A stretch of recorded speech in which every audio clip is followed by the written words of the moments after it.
So when you're in the process of this saying, not my will, but your will be done,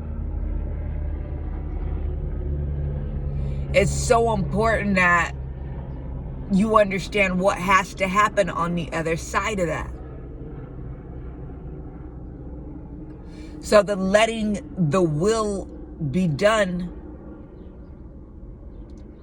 is a matter of, you don't have to go out and find the cross and go jump on the cross. Right? And I'm not making light of the cross. I'm just saying that you don't have to go out and seek it out and get on it. That's not what the Lord's going to have you do. It is the Lord's will that's being done that you are allowing to take place. It is not a going out and looking for it. It is a, when it comes, I need you to allow it to happen. I need you to surrender to what's taking place. I need you to not jump off the cross. I need you to not fight them back as they are trying to take you away and put you on the cross. I need you to not go forth and break out weapons and cut off people's ear. I need you to not call down the legion of angels. I need you to not do any of that. I just need you to surrender and allow it to take place. See, this is what the Lord wants for us, because in this moment, when we realize that we don't want it, in our flesh, we're going to be so vexed in our flesh. We're going to be so stressed in our flesh. We are going to be so pressed to the point where we're going to want to not operate necessarily in the will of God, but we're going to want to enact our own will, and we are going to want to preserve and protect ourselves, our flesh, right?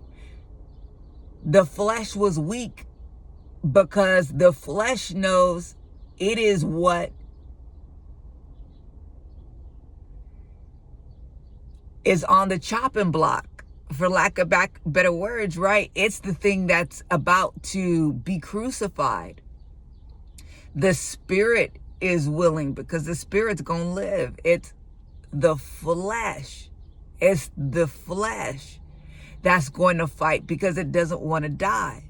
So in our flesh, we are going to try to fight back in the flesh, and we are going to try to want to take back control and do things our own way and try to allow for our wants to actually be manifest, right? We're actually going to work to preserve our flesh, but we're going to be working against God because God desires to crucify the flesh.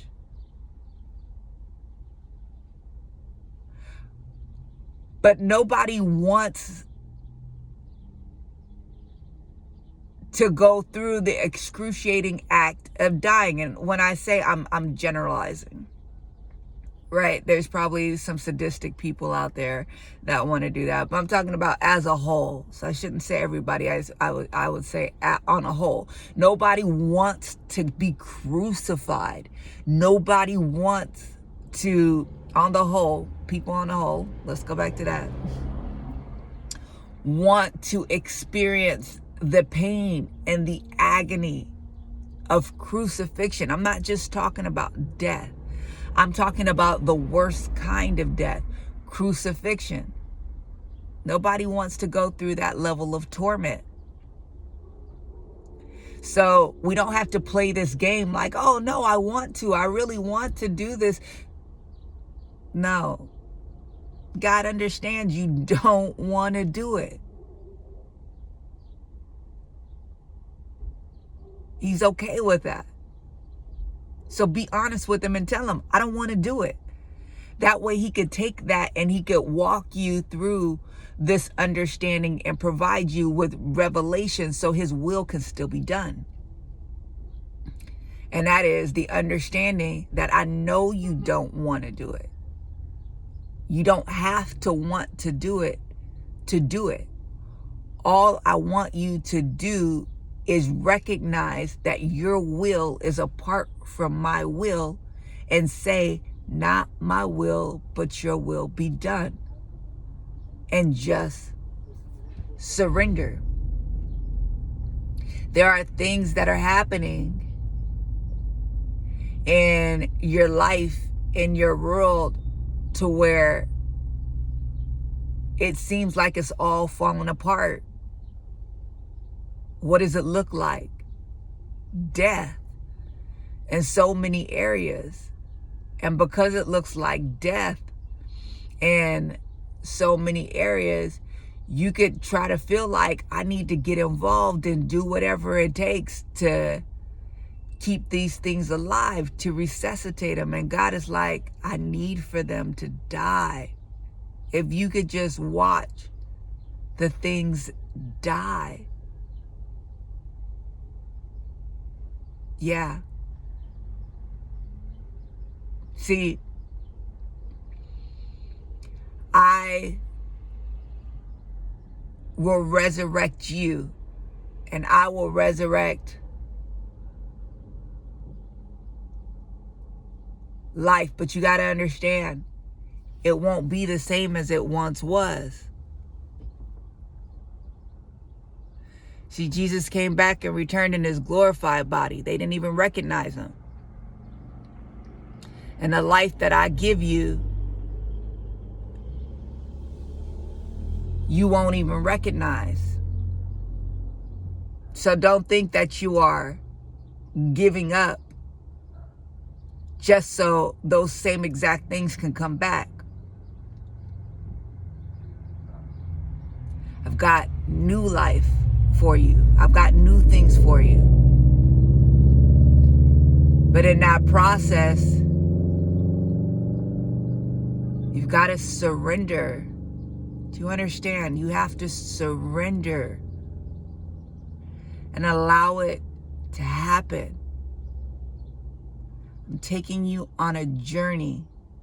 I'm taking you through process where you finally submit.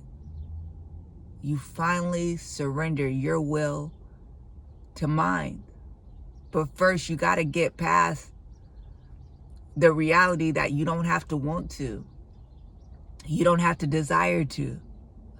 That your flesh will fight tooth and nail. That your flesh will be resisting.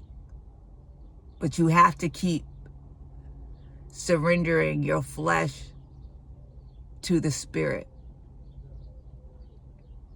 You cannot let your flesh lead. You have to let your spirit man lead. You have to do what it is that God is asking you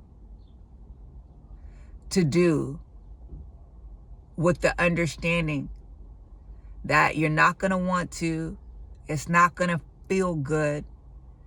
You're going to be resistant to it. But I just got to keep surrendering to it. And I just got to allow it to happen. Bring your true self before the Lord. Don't do this fake Christian thing. Really come to know Jesus. And talk to your brother. Let him know how you're feeling. He will help you, bring you through, because he did it himself.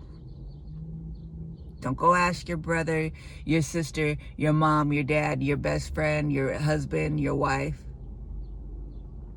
Ask the one that knows you in and out, that can surgically move you into the will of God, because he had to do it himself.